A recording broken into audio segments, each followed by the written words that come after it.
Nous avons effectué aujourd'hui le lancement officiel pour préparer la marche du 2 août 2025.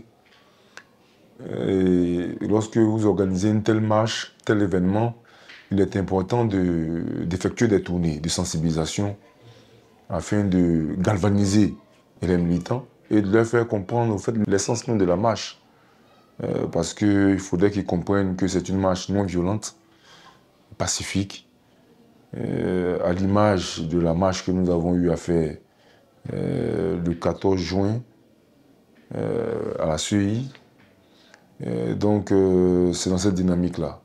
Aujourd'hui, nous sommes avec le PPACI et c'est la première fois de manière officielle ici à Yopougon que les deux partis se sont rassemblés avec leurs différents secrétaires généraux afin qu'on leur donne l'information. Et c'est ces derniers-là qui vont maintenant aller dans les différentes bases pour donner l'information qu'effectivement, ce qu'ils ont entendu et vu sur les réseaux sociaux, leurs différents leaders leur ont confirmé ça en présentiel. Et donc, effectivement, la marche sera effective. Donc, dès à présent, ils vont commencer la mobilisation. On le dit depuis toujours, hein. La priorité, il y a 4 points. Le premier point, c'est faire en sorte qu'on ait une élection inclusive. Parce que le président Gbagbo Laurent, le président Tian Chan, le président Soro Guillaume et le président du COJEP, Charles Blé Goudé, ont été exclus de la liste électorale. Donc par ricochet, on annonce qu'ils ne pourront pas participer aux élections. Nous considérons que c'est inacceptable parce que leur exclusion est injuste. Et nous considérons que c'est des manœuvres politiques pour écarter des leaders, non des moindres, à participer à une élection présidentielle.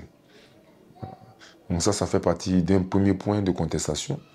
Et nous avons aussi l'audit de la liste électorale, parce que nous constatons qu'il y a beaucoup d'irrégularités sur la liste électorale.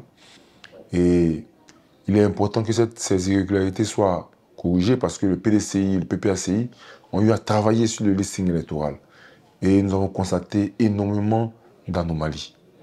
Et ces anomalies-là doivent être corrigées. Et c'est important que ce soit corrigé. Et comme on le dit aussi, on a la révision de la liste électorale. Parce que chaque année, il y a une révision de la liste électorale qui doit être faite. Et surtout en période électorale. Et nous sommes en 2025, nous sommes en une période électorale présidentielle. Donc, il est important que cette révision de la liste électorale puisse être faite. Parce qu'au-delà même de tout, c'est que nous, moi je suis député de l'Assemblée nationale, nous avons eu à voter un budget pour la révision de la liste électorale de 2025. Et ce budget s'est élevé à près de 27 milliards 500 millions. Voilà. Si c'était prévu que cette révision de la liste électorale ne devait pas être faite, il ne fallait pas venir voir les députés pour leur demander de voter le budget. Voilà. Et vu que nous avons constaté qu'ils ont constaté qu'il y avait une pression concernant ce point, ils ont dit qu'ils n'ont jamais dit que la révision de la liste électorale n'aura pas lieu, mais elle se fera après les élections présidentielles. Vous voyez, ça aussi c'est une source d'exclusion de certains électeurs. Parce qu'une élection présidentielle, on la fait chaque 5 ans. Donc ne pas faire une révision de la liste électorale pour 2025, pour une année électorale présidentielle, c'est exclure un grand nombre d'Ivoiriens qui doivent attendre encore 5 ans avant de participer à la prochaine élection présidentielle en 2030.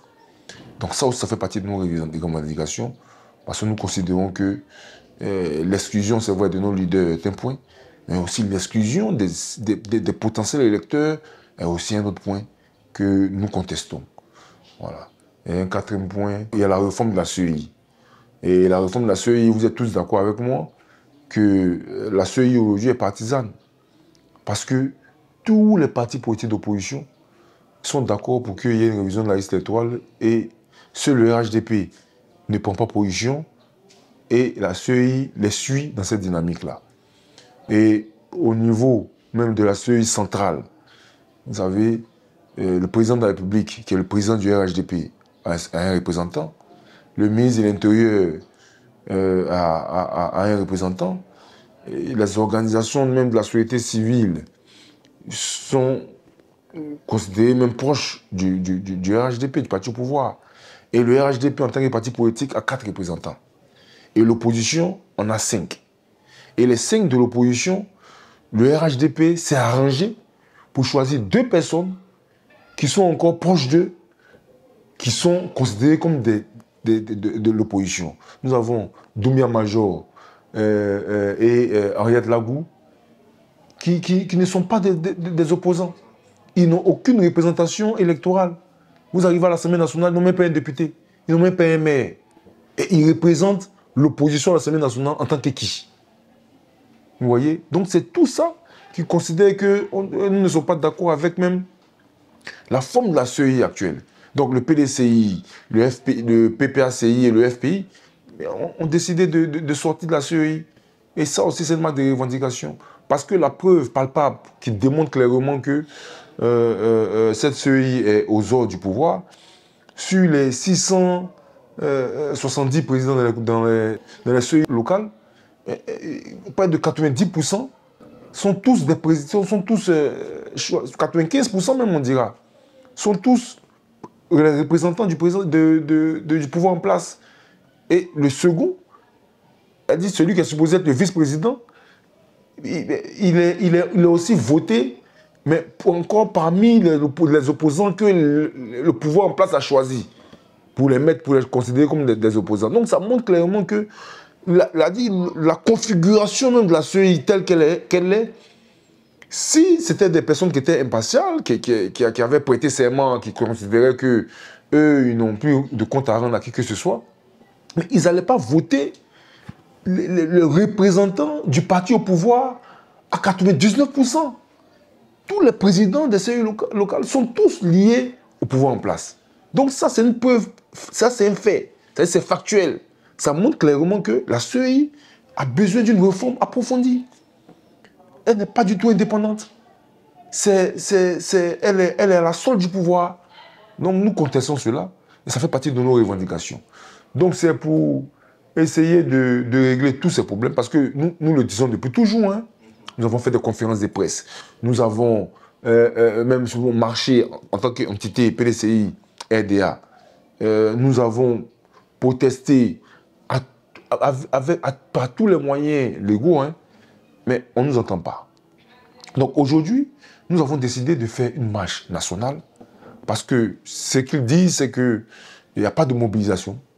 C'est un groupement de petits partis politiques qui veulent qu'il y ait des réformes, qui revendiquent des choses qui ne sont pas possibles. Mais ce n'est pas nous, c'est le peuple.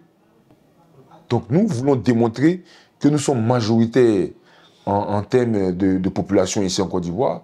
Donc c'est pourquoi le PDCI et le PPACI, il faut noter aussi que c'est 2 partis de l'opposition qui ont des représentants à l'Assemblée nationale.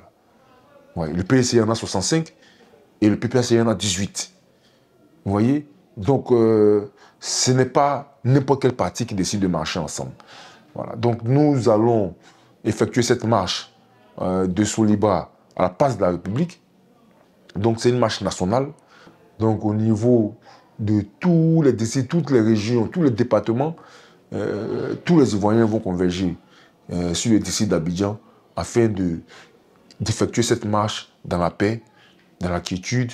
Et après cette démonstration de force, chacun vaquera à ses occupations et rentrera chez lui tranquillement. Au niveau de la marche, lorsque tout le monde va converger, c'est pour démontrer clairement que lorsque le peuple demande un dialogue politique, ce n'est pas les partis politiques qui en demandent, c'est le peuple. Parce que nous sommes à l'Assemblée nationale. Vous voyez, le PPACI et le PDCI, les deux ensemble, 65 plus 18, vous voyez que nous sommes à peu près à 83 députés qui demandent un dialogue politique. Mais nous ne sommes pas entendus. Donc on a l'impression que nous ne sommes pas une majorité. Donc c'est par rapport à tout ça que nous demandons au peuple ivoirien de sortir massivement pour venir marcher, pour dire que le dialogue politique qui est demandé par les partis de l'opposition c'est une demande du peuple. Parce que ce peuple-là demande à ce que le pays reste en paix. Ils ne veulent plus qu'il y ait des élections où il y a des morts d'hommes. Ils ne veulent plus qu'il y ait des élections où les gens sont obligés de s'enfuir et quitter le pays. Donc c'est dans cette dynamique que tout le monde va converger au niveau de Soliba et dire au gouvernement que ce dialogue politique, il faut le faire pour permettre au pays de pouvoir avancer. Allez vous asseoir sur une table avec ces leaders-là et discuter, échanger, trouver des compromis et avançons. Parce qu'après le 25 octobre 2025, la vie va continuer. La vie va continuer. Et donc, c'est surtout pour démontrer au gouvernement que ce dialogue est une demande du peuple de Côte d'Ivoire. Non, non, non. Comme Damana Picasse a eu à le dire, c'est une information que nous leur apportons. C'est une information. Ce n'est pas une demande d'autorisation. Nous les informons que nous allons marcher le 2 août 2025. Donc nous leur apportons l'information. Maintenant, c'est eux qui vont nous convoquer afin que nous ayons une séance de travail avec eux pour voir comment ils pourront mieux encadrer la marche. Ils vont nous dire leurs exigences et nous allons apporter aussi nos exigences parce que ils sont au service du peuple. Voilà. Le préfet d'Abidjan et le gouvernement sont au service du peuple. La marche, c'est constitutionnel. C'est un droit. Voilà. Donc, on demande à ce qu'on informe officiellement les autorités du pays. C'est ce que nous avons fait. Donc, il n'y a pas de délai prescrit qui exige que la demande doit se faire 1 mois, 3 mois avant. Non, ça n'existe nulle part. Donc, nous avons donné l'information et nous sommes en attente de leur coup de fil. Dans tous les cas, vous voyez que nous sommes en train de tourner pour sensibiliser nos militants, pour leur demander de venir. Nous n'avons pas attendu l'autorisation parce que nous savons maintenant qu'ils ont reçu l'information. Voilà. Donc, nous avons commencé la tournée pour travailler sur la mobilisation, pour que cette mobilisation soit vraiment effective. Donc, il n'y a pas de peur à craindre, on n'a rien à craindre. Les autorités du pays sont informées de la marche. Et donc, au moment opportun, lorsque le besoin va se faire sentir, nous aurons cette séance de travail pour que cette marche se déroule tranquillement. Nous ne doutons pas de la mobilisation, mais comme nous le disons, c'est le peuple qui décide. Nous sommes en train de faire des tournées de sensibilisation. Mais à la fin, ceux qui vont considérer que nos demandes sont recevables vont venir se joindre à nous. Mais s'ils considèrent que nous sommes dans un environnement où on n'a pas besoin de dialogue du tout et que le gouvernement a pleinement raison d'exclure nos leaders, le gouvernement a pleinement raison de faire en sorte qu'il n'y ait pas de dialogue, le gouvernement a pleinement raison de maintenir la CEI, le gouvernement a pleinement raison de faire en sorte que l'impunité puisse toujours rester en Côte d'Ivoire, ils resteront chez eux. Ils resteront chez eux. Mais il faudrait quand même qu'ils sachent que nous, ce que nous sommes en train de faire, c'est de faire en sorte que nous demandons un dialogue politique. Nous demandons à ce que la paix règne dans ce pays. Donc, lorsque nous faisons appel au peuple, tout dépendra du peuple. S'ils viennent, ça veut dire que nous avons les mêmes aspirations. Et s'ils ne viennent pas, ça veut dire qu'effectivement, la situation dans laquelle nous vivons est normale. Donc, ils donneront raison au gouvernement. Voilà. Donc, il n'y a aucune crainte. Nous sommes en train de tourner pour la mobilisation. Et nous sommes convaincus que lorsque le PDCID et le PPACI se mettent ensemble, en Zougou on dit, ça réussit toujours. Voilà. Donc nous sommes convaincus que ça va marcher parce que nous avons déjà expérimenté cela cette année. Le PDCID est seul et nous avons réussi notre mobilisation au niveau de la CEI. Et c'était encore même une mobilisation même locale, c'est-à-dire au niveau du district d'Abidjan. Donc maintenant, nous parlons d'un meeting national, dont les gens viendront de partout. Ils viendront de partout, du nord, des montagnes, de l'est, du centre, du sud. Tout le monde. Donc, ce n'est pas possible qu'on puisse échouer. Notre souhait, si le gouvernement considère que vraiment ça ne vaut pas la peine, que le dialogue commence dès demain. À partir du moment où le dialogue commence dès demain, nous arrêtons tout. Bon, nous saluons cela, mais je veux dire que vous avez constaté que le PSCI et le FPI n'ont pas participé, parce que tous les dialogues politiques qui ont eu lieu dans ce pays, c'était l'opposition et le gouvernement de Côte d'Ivoire. Vous voyez, ce n'est pas avec un parti politique que tous ces dialogues ont eu lieu. Donc, les partis politiques regroupés dans Cap Côte d'Ivoire ont jugé bon d'essayer de voir tout le monde. Hein. Ils ont vu les religieux, ils ont considéré qu'il faut qu'ils se rapprochent des gens du RHDP, du parti politique RHDP, afin de pouvoir leur demander de les aider à avoir ce dialogue politique. C'est leur initiative et nous étions surpris hein, parce qu'ils l'ont fait, ça fait plusieurs mois, ça fait des années. Mme Sivon Yves Babou l'a dit, depuis 2024, janvier 2024, ils ont fait la demande. Et c'était vu et ignoré. Voilà. Donc, nous étions surpris hein, de voir que 7 ministres se déplacent pour aller à son domicile. Mais c'est ça aussi la stratégie politique. Voilà. Nous étions ce jour en train de consolider notre alliance avec le PPACI. Et nous sommes convaincus que ça faisait partie de la stratégie aussi du RHDP, de faire en sorte qu'au niveau de la communication, ils puissent exister. Donc ils sont allés tous là-bas pour essayer de montrer qu'ils ont la volonté de faire en sorte que ce dialogue politique puisse avoir lieu. Nous n'avons pas la suite de ce qui se passe actuellement, mais nous sommes convaincus que la seule manière d'obtenir un dialogue politique, c'est de démontrer au monde entier et aux Ivoiriens qui vivent ici que c'est le peuple qui le réclame. Et le peuple réclame que ce dialogue politique puisse avoir lieu avec le gouvernement de Côte d'Ivoire. Nous ne voulons pas de diversion, de distraction, parce que pour le peuple ici présent, et vous-même vous l'avez dit, ce dialogue a commencé. Alors que ce n'est pas un dialogue. Le dialogue se fait avec le gouvernement. Donc c'est une manière de créer de la confusion dans l'esprit de toute la population. Et ils l'ont bien réussi. Parce qu'aujourd'hui, beaucoup de personnes, vous voyez, quand on parle de dialogue, disent « mais vous avez déjà commencé le dialogue ». Le dialogue se fait avec le gouvernement de Côte d'Ivoire. Voilà. Donc, nous sommes dans cette même dynamique. Nous continuons de mettre la pression pour que ce dialogue puisse avoir lieu avant les élections présidentielles de 2025. Oui, vous savez, moi je suis à Yopougon, hein, et je sais la force du PPACI ici à Yopougon. Donc je fais partie des personnes qui sont convaincues que nous pouvons aboutir à quelque chose avec ce parti. Donc j'ai bon espoir, nous travaillons ensemble et ils sont déterminés.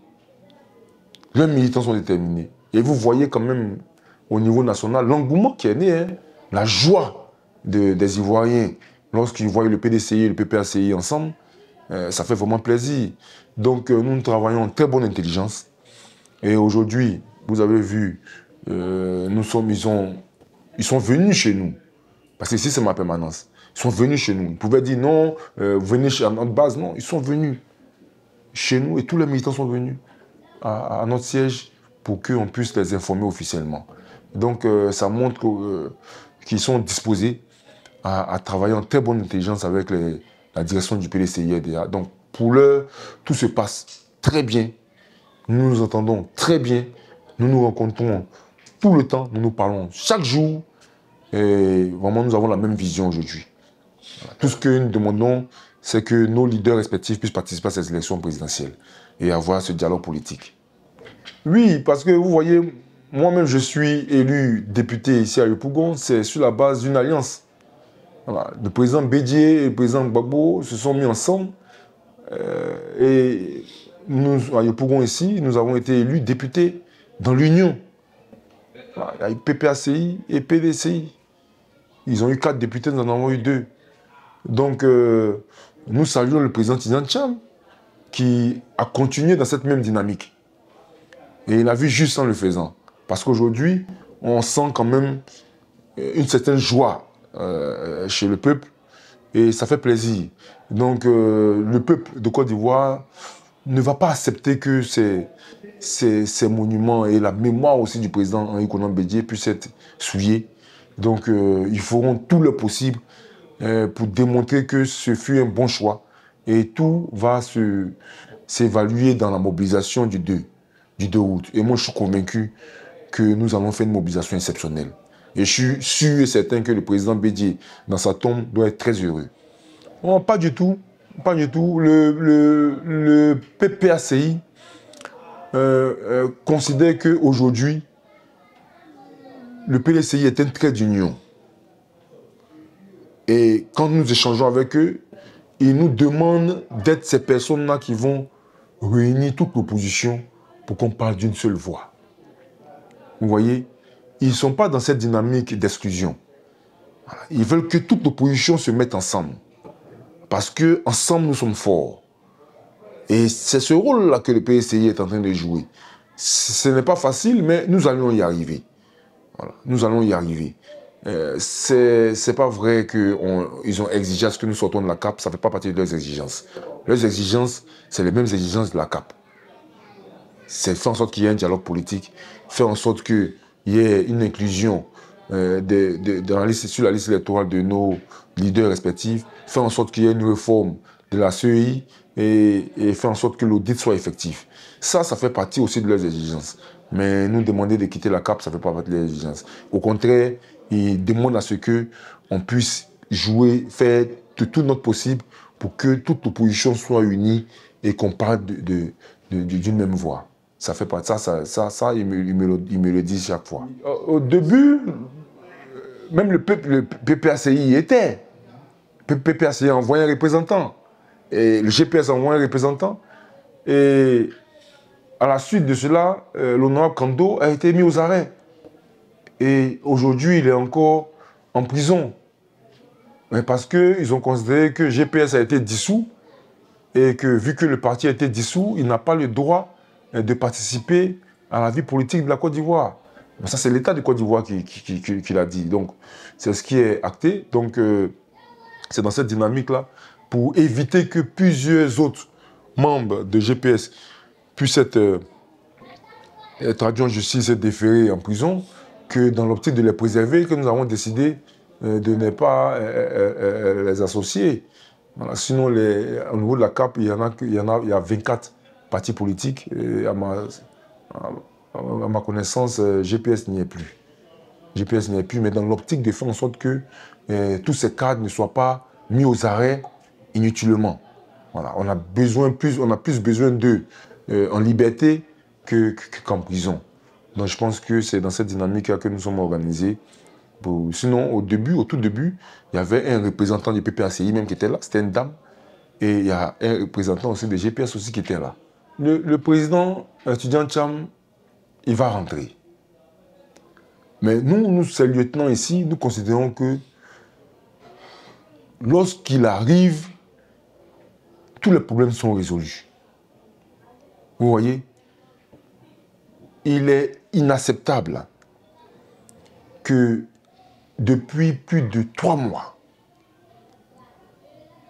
l'État de Côte d'Ivoire confirme que le président Tidjane Tcham est devenu ivoirien en 2025. À partir du moment où il a renoncé à sa nationalité française, il est devenu ivoirien. Et que jusqu'à présent, il refuse de lui donner son certificat de nationalité. Il ne peut pas rentrer dans un pays qui refuse de donner son certificat de nationalité. Vous voyez, ce problème-là doit être résolu. Et pour résoudre ce problème, c'est sur la table des discussions, lors d'un dialogue politique. Parce que un président de parti ne peut pas être apatride. Parce que l'État de Côte d'Ivoire l'a rendu apatride. pour qu'il puisse renoncer à sa nationalité française, l'État français a exigé qu'il présente des documents qui confirment qu'il est notre nationalité. Et ces documents sont son passeport, son certificat de nationalité, sa carte nationale d'identité. C'est ces documents qu'il a eu à présenter pour dire que j'ai une autre nationalité, c'est la nationalité ivoirienne. Donc, vous pouvez accepter ma renonciation à la nationalité française. Et c'est sur cette base que ça a été acté.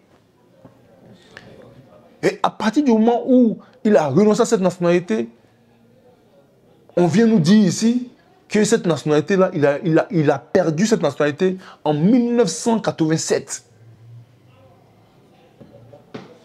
Vous voyez, ça ne présente pas bien. C'est pourquoi, pour que nous soyons sûrs qu'ils sont dans une bonne foi, ils sont dans une bonne dynamique, il faudrait qu'ils commencent d'abord à remettre le certificat de nationalité du président Tidiane Tcham. Parce que le certificat de nationalité fait partie des conditionnalités pour candidater à l'élection présidentielle. Donc ça montre clairement que le président Tidiane Tcham fait peur. Donc on ne veut même pas qu'il soit candidat parce qu'on sait que s'il est candidat, il va battre le RHDP. Donc on fait tout ce qui se passe là, c'est parce qu'on ne veut même pas qu'il soit candidat. Mais il est candidat, il mène campagne. Si vous pouvez le gagner, vous le gagnez. Le président Tcham n'est pas un va-t-en-guerre. Mais c'est son droit d'être candidat. C'est son droit. Donc, pour son retour, tôt ou tard, il rentrera chez lui parce que c'est chez lui. Mais il y a un minimum à accorder avant qu'il rentre. Et ce minimum, c'est le certificat de nationalité. C'est le certificat de nationalité. Il a dit, il a confirmé, il y a eu, c'est jeudi de chez Bredoumi, que lui et Osman Chérif ont quitté le pays. Ils ont quitté le pays pour des raisons sécuritaires, parce que leur vie était en danger. Et il y a eu plusieurs annonces, plusieurs menaces qui annonçaient qu'ils allaient être arrêtés, ils allaient être même tués. Donc, pour ne pas prendre de risques, ils ont décidé de se mettre à l'abri afin de pouvoir continuer la lutte. Parce que nous avons besoin de vivants. Nous avons besoin de vivants. Aujourd'hui, le jeudi passé, il a intervenu, il a expliqué les raisons de son départ et il a continué encore à donner encore le moral aux militants pour leur dire qu'il est toujours à leur côté et qu'il continuera la lutte. Nous le voulons. Il est plus utile vivant que mort. Voilà. Donc, nous saluons sa détermination et sa abnégation. Et nous sommes vraiment contents de le voir parce que ça fait longtemps qu'on n'a pas vu, on n'a pas entendu encore ici en Côte d'Ivoire. Donc, il a fait sa première sortie, c'est le jeudi passé. Donc, il n'y a pas de feu à la demeure, il est toujours là. Voilà, il est toujours là. Grâce à la technologie, il interviendra très souvent. Oui, bon, il y a eu une réunion hier. Hein. Il y a eu une réunion hier. Le PDCI a participé à la réunion, puisque la réunion s'est effectuée au siège du PDCI RDA. Donc, la conférence des présidents s'est tenue hier. Ils ont eu à échanger sur les différents points. Donc, je présume qu'il y a eu un point un peu plus détaillé de la rencontre avec le RHDP qui a été peut-être exposé là-bas. Le PDCI aussi a dû exposer les avancements qu'ils ont aussi vis-à-vis du fonds commun et les différents accords qu'ils ont eu à faire.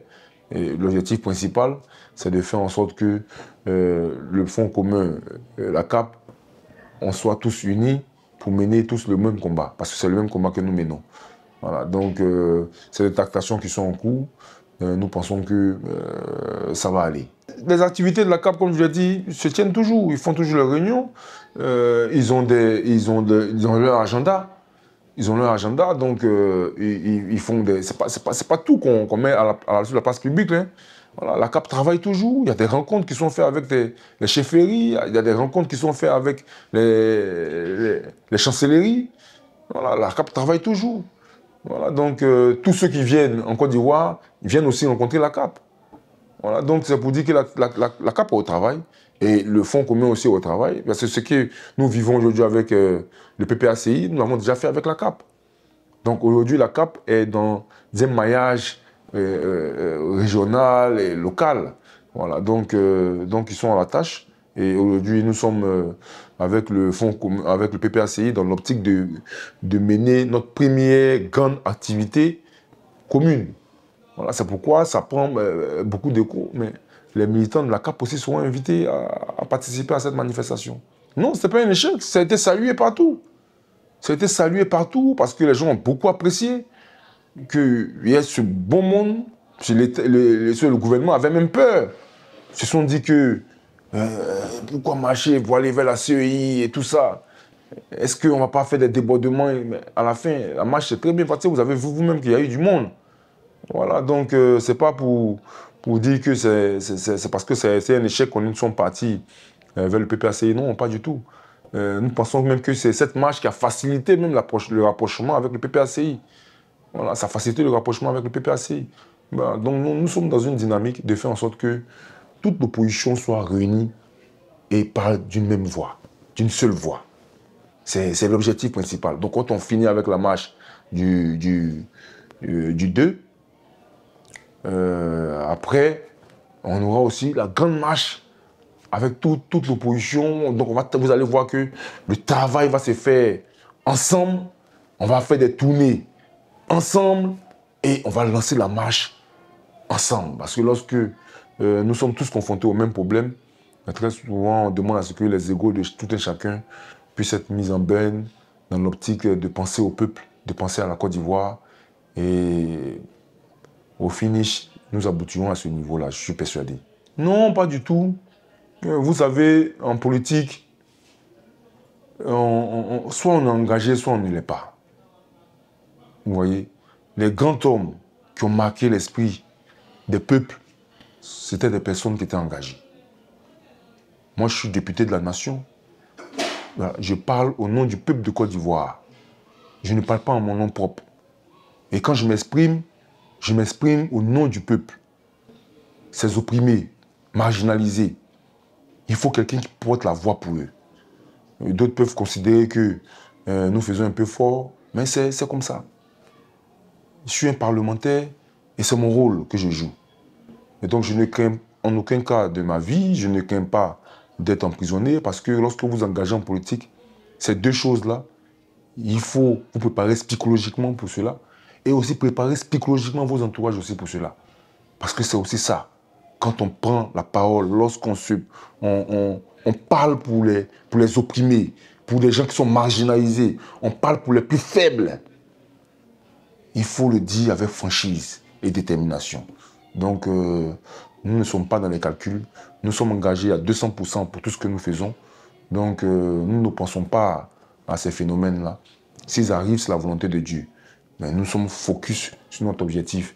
C'est de faire en sorte que cette inégalité qui existe en Côte d'Ivoire puisse cesser. Voilà, c'est pour ça que nous sommes engagés en politique, par conviction. Le président Tidjane Thiam, je peux vous le dire, qui considère que, comparé à tout ce qu'il a vécu dans sa vie, parce que pour arriver où il est arrivé, il a eu à traverser des difficultés énormes. C'est nous qui pensons qu'il est beaucoup affecté, mais pas du tout. Parce que ça ne représente rien à tout ce qu'il a déjà traversé dans sa vie. Parce que pour arriver au sommet où il est arrivé, il a dû traverser toutes sortes de choses. Donc, il a le moral.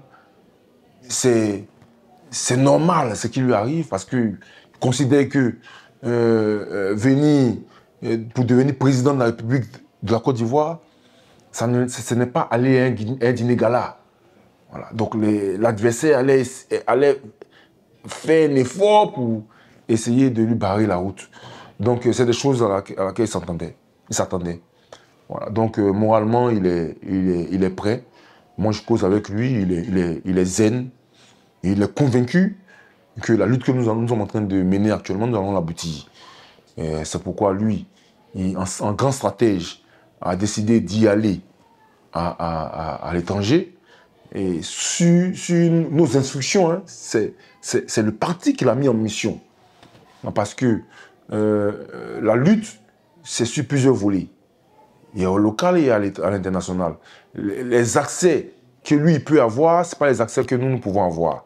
Donc nous l'avons mis en mission dans l'optique de faire en sorte que cet handicap que nous avons à l'étranger, il puisse le combler.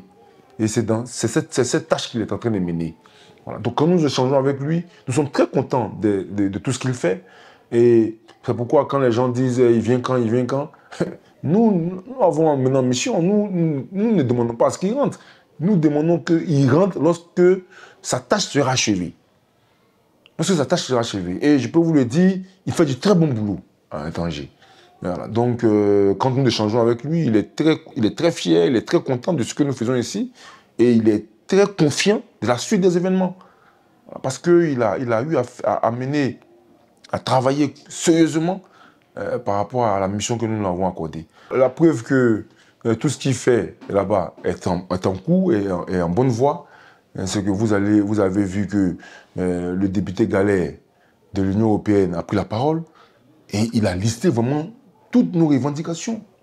Parce que ce qui se passe en Côte d'Ivoire contre le président Tidiane Tcham, vous expliquez cela à toute personne lucide, même si c'est un enfant, va considérer que l'adversaire a peur de lui.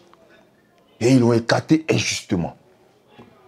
Donc, le député de l'Union européenne que nous saluons, son courage, il a égrené toutes nos revendications et a considéré qu'il est inacceptable que le président Tidiane Tcham soit aujourd'hui apatride alors que la Côte d'Ivoire a eu à signer des conventions.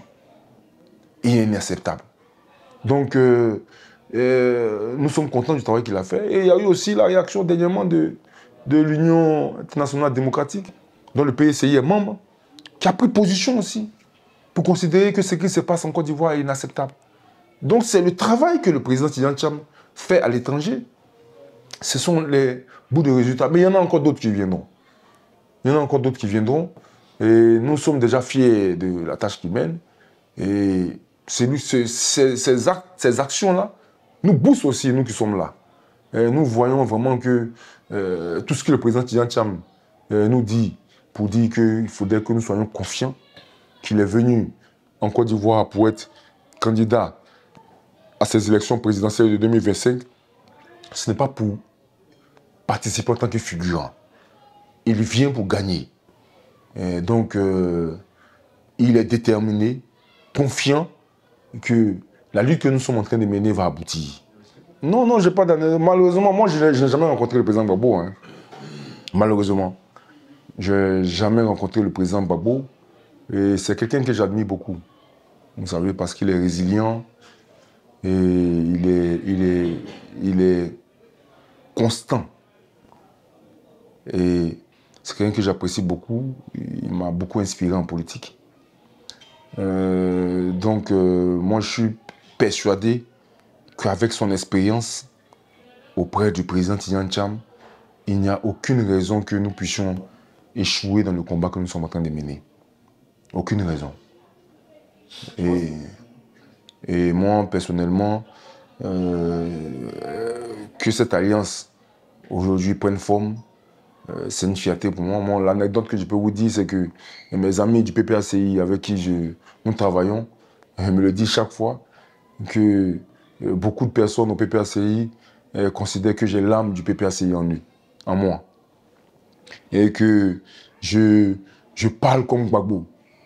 Et il y a l'autre qui a dit non, tu ne parles pas comme Gbagbo, tu es Gbagbo. Vous voyez, donc ça fait plaisir. Ça fait plaisir qu'on vous assimile à ce grand homme-là. Voilà. Donc, pour quelqu'un qui a traversé tout ce qu'il a eu à traverser, moi, je suis convaincu que s'il n'y a pas un aboutissement positif, ça sera une symphonie inachevée. Parce que si Dieu n'avait pas besoin de lui encore, il allait le laisser à ce pays. À partir du moment où il rentre dans son pays, forcément, il y a quelque chose qui doit se passer. Et c'est pourquoi j'appelle vraiment tous les militants de son parti à vraiment faire bloc autour de lui. À vraiment faire bloc autour de lui, parce que par rapport à tout ce qu'il a eu à traverser, il ne mérite pas qu'on l'abandonne en cours, en chemin. Pas du tout. Voilà. Donc, moi, c'est quelqu'un que j'admire beaucoup. Et ça fait plaisir aujourd'hui que nous soyons avec lui, avec son parti, pour la lutte que nous menons. Et nous espérons de tous nos voeux qu'aujourd'hui, en tant que leader doyen de l'opposition, le président Tidjane Thiam, lors de l'alliance que nous avons semée avec eux, lui a donné toute sa place qu'il mérite. Parce qu'il est le doyen, il a remplacé le président Henri Konan Bédié. Donc aujourd'hui, c'est lui qui est notre protecteur à nous tous. Voilà, donc notre souhait, c'est de faire en sorte que ce dialogue tant demandé de sa part puisse avoir lieu. Et nous sommes convaincus que le bon sens va habiter le président de la République. Et ce dialogue, tant demandé par l'opposition et par l'ex-président Laurent Gbagbo, aura lieu et que ces discussions pourront permettre à ce que l'apaisement puisse débuter. Et que ces discussions puissent faire en sorte qu'il y ait une élection inclusive, apaisée et transparente dans notre pays. Oui, bon, moi je considère que ce n'est même pas un débat à avoir parce que déjà le troisième mandat, nous l'avons contesté. Nous avons contesté le troisième mandat. Et l'argument qui a été mis en avant, c'était que son candidat est décédé et qu'il n'a pas le temps de présenter quelqu'un d'autre. Il n'a pas préparé quelqu'un. Et celui qui l'a préparé est décédé. Cet argument qui a été présenté, nous ne l'avons pas accepté. Parce que nous considérons que lorsque nous sommes dans un pays de droit, c'est un problème interne au RHDP. Nous qui sommes au PDCI-RDA, ça ne nous concerne en rien. Vous voyez, c'est comme si Barack Obama, le président des États-Unis, fait ses 2 mandats et qu'on choisit Joe Biden, le parti démocrate choisit Joe Biden pour succéder à Barack Obama. Et je touche du bois, Joe Biden perd la vie. Et comme nous étions à 2 mois des élections présidentielles, on n'a pas le choix. On dit au président Barack Obama, vu que c'est vous qui êtes populaire, représentez-vous pour une 3e fois. Sur la base de la Constitution, aux États-Unis, ce n'est pas possible. Ce n'est pas possible. Mais ici, ça a été justifié ainsi. Et le président Ouattara a fait un 3e mandat. Et sur les 5 ans, il a eu le temps de préparer quelqu'un. Mais s'il n'a pas préparé quelqu'un, ce n'est pas la faute de tous les Ivoiriens. Ce n'est pas la faute de tous les Ivoiriens. C'est pourquoi nous considérons que le 4e mandat n'a pas lieu d'être. Parce que cette fois-ci, nous leur avons donné 5 ans pour préparer son successeur. Voilà, 5 ans. Donc, c'est pourquoi très souvent, ce débat sur le 4e mandat, nous n'en parlons pas parce que c'est ce qui doit être. Mon mot de fin, c'est demander à tous les Ivoiriens de se concentrer sur la marche du 2. Il faudrait qu'ils en parlent partout. Il faudrait qu'ils se mobilisent tous pour venir à la place, au rond-point de Solibra. C'est là que va débuter la marche. Il faudrait que ce jour-là, tout le monde se mobilise. Parce que nous, ce que nous demandons, c'est le dialogue politique. Nous demandons qu'il y ait une paix dans notre pays. Mais pour que l'État de Côte d'Ivoire nous prenne au sérieux, il faudrait que tous convergent ce jour-là au carrefour de Solibra.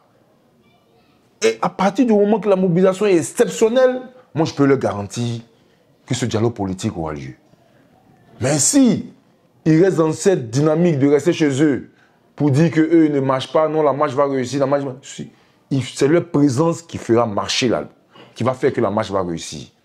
Voilà. Donc nous les appelons tous à venir massivement ce 2-là. C'est une marche pacifique, une marche non violente, comme celle qui s'est faite lors de la CEI.